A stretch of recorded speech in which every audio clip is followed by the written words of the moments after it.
అలోకిత కార్మికులను రాష్ట్ర ప్రభుత్వం ఆదుకుంటామని ఇచ్చిన హామీని విస్మరించిందని మాజీ మంత్రి శ్రీనివాస్ గౌడ్ ఆరోపించారు. అమరుల యాదిలో గీతనల చైతన్య యాత్ర పోస్టర్ను హైదరాబాద్ బాగలింగంపల్లి సుందరయ్య విజ్ఞాన కేంద్రంలో గోడ పత్రికను ఆవిష్కరించారు. ఈ కార్యక్రమానికి ముఖ్య అతిథులుగా మాజీ మంత్రి శ్రీనివాస్ గౌడ్, తెలంగాణ గీతా కార్మిక సంఘ రాష్ట్ర అధ్యక్షులు వెంకటరమణ, సిపిఎం మాజీ MLC Cherupalli Seetharamulu, BC political front chairman Balaraj Goud, Ambala Narayana Goud, Elikatti Vijay Kumar Goud పాల్గొన్నారు. ఈ సందర్భంగా శ్రీనివాస్ గౌడ్ మాట్లాడుతూ హైదరాబాద్లో సర్వాయి పాపన్న గౌడ్ విగ్రహ ఏర్పాటుకు సంఘ నాయకులు నిర్మాణాత్మకంగా కృషి చేయాలన్నారు. వచ్చే నెల 2వ తేదీ నుండి 18వ తేదీ వరకు అమరుల యాదిలో గీతనల చైతన్య యాత్ర నిర్వహించనున్నట్లుగా తెలిపారు. గత కార్మికుల కోసం ప్రభుత్వం 2500 గజాల స్థలాన్ని కేటాయించిందని, ఎన్నికల కోడ్ రావడంతో ఈ కార్యక్రమం వాయిదా పడిందని గుర్తు చేశారు. ఇక రాష్ట్ర మంత్రివర్గం దృష్టికి ట్యాంక్ బండ్పై సర్వాయి పాపన్న విగ్రహంతో పాటుగా వారి చరిత్రను భావితరాలకు అందజేయాలన్నారు.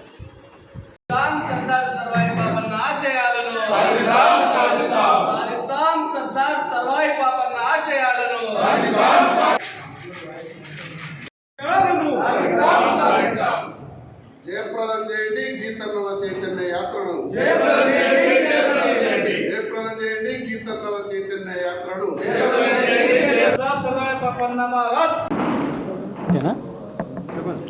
కల్లు గీతా కార్మిక సంఘం రాష్ట్ర కమిటీ ఆధ్వర్యంలో ఆగస్టు 2 నుండి 18 వరకు అమరుల యాదిలో గీతన్నల చైతన్య యాత్ర కార్యక్రమం నిర్వహిస్తూ ఉన్నాం.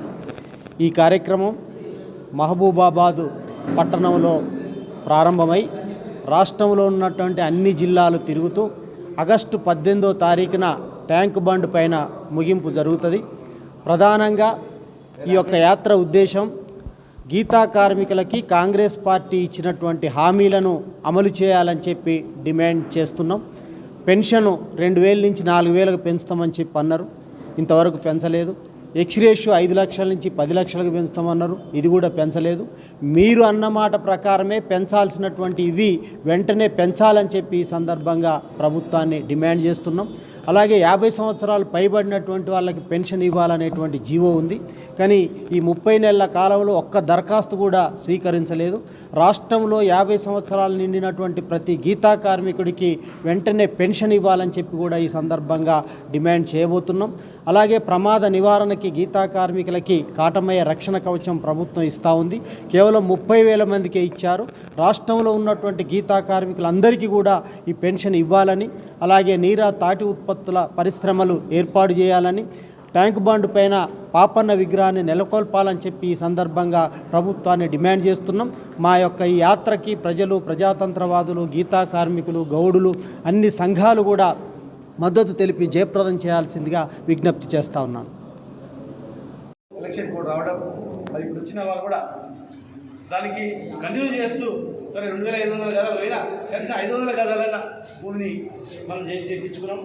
మరి దానికి అనుగుణంగా దాన్ని అత్యంత అద్భుతంగా చేసేది ఉంది.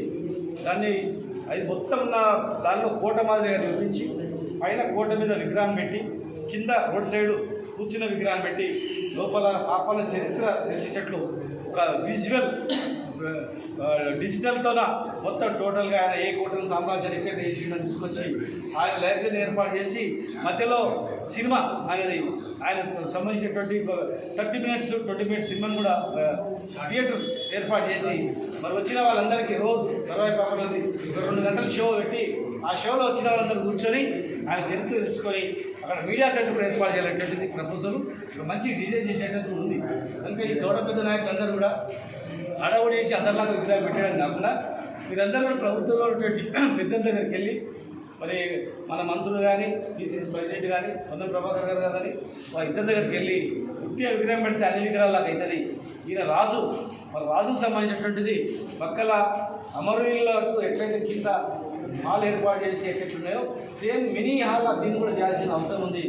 మరి అత్యంత విలువైనటువంటిది 2,500లో కనీసం 2,000 పోయినా 500 గదాల్లోనైనా కోట మాదిరిగా నిర్మించి చేసినట్లయితే ఉట్టి విగ్రహం కాకుండా జిల్లాల నుంచి ఆంధ్రప్రదేశ్, తెలంగాణ, ఇతర రాష్ట్రాల నుంచి కూడా ఎవరైనా గౌడ సంఘ నాయకులు వచ్చినప్పుడు వాళ్ళు వచ్చి ఏ న్యాయం చరిత్ర అంటే డైరెక్ట్గా అక్కడ విజిటర్స్ కూడా ఫారినర్స్ ఎవరు వచ్చినా కూడా ఏమేమి ఉన్నాయి తెలంగాణలో అంటే హైదరాబాద్ అంటే బిర్లా మందిరాన్ని చూపిస్తారు, గోల్కొండ కోటను చూపిస్తారు. గోల్కొండ కోటను పరిపాలించిన ఆయన సర్దార్ సర్వాయి పాపన్న బహుజనుడు వీరది కూడా ఉందంటే వాళ్ళందరూ పోయి చూసి అరే ఇంత పెద్ద వీరుడా అని చెప్పి చెప్పుకోవడానికి కూడా అవకాశం ఉంటుంది. ఉంటే విగ్రహం పెడితే చాలామంది మర్చిపోతారు. కనుక దయచేసి ఆ దిశగా మరి మిగతా అంశాలు ఏదైనా ఉండాలి, మిగతా అంశాలు పరిచినటువంటివి మిగతా ఏమైనా ఉండాలి, కానీ కళ్ళు గీతకు సంబంధించినటువంటివి ఇష్యూస్ కూడా మీరు డిస్కషన్ చేయాలి. ఇలా మేము ఉన్నప్పుడు లాస్ట్ చివర కూడా 10 కోట్ల రూపాయలు మీ అందరి నుంచి భోజనాలు పెట్టి రవీంద్ర పార్టీలో చివరిగా 6-7 నెలల ఎలక్షన్స్ ముందు మనం 10 కోట్ల రిలీజ్ చేసినాం. ఆ తర్వాత ఇప్పటి వరకు కూడా మనం 5 లక్షలు 10 లక్షలు చేస్తామన్నారు. మరి 10 లక్షలు చేసిన జీవో రాలేదు, 10 లక్షలు కూడా ఎవరికి ఇవ్వలేదు. ప్రమాదం జరిగిన వెంటనే 50,000 40,000 మనం పంపించేవాళ్ళం. ఇప్పుడు ₹1 వచ్చేది లేదు. మనం పోయి అడిగితే ఎవరు అడగలేదు సార్ 10 రోజులు అని చెప్పి. మరి దయచేసి పెద్దలందరూ పోయి ఇమీడియట్గా పడిపోతే వాళ్ళకు 50,000 1,00,000 ఇచ్చేటట్టు మరి ఇస్తాను 10 లక్షల రూపాయలు పెద్ద లెక్క కాదు. లక్షల కోట్ల బడ్జెట్, 2 లక్షల 3 లక్షల కోట్ల బడ్జెట్ ఉంది. ఇంకా మనం కార్మికులకు మహా అంటే నెలలో 2 ముగ్గురు పడుతుంటారు. ఒక 10 లక్షలు అనేది పెద్ద లెక్క కాదు.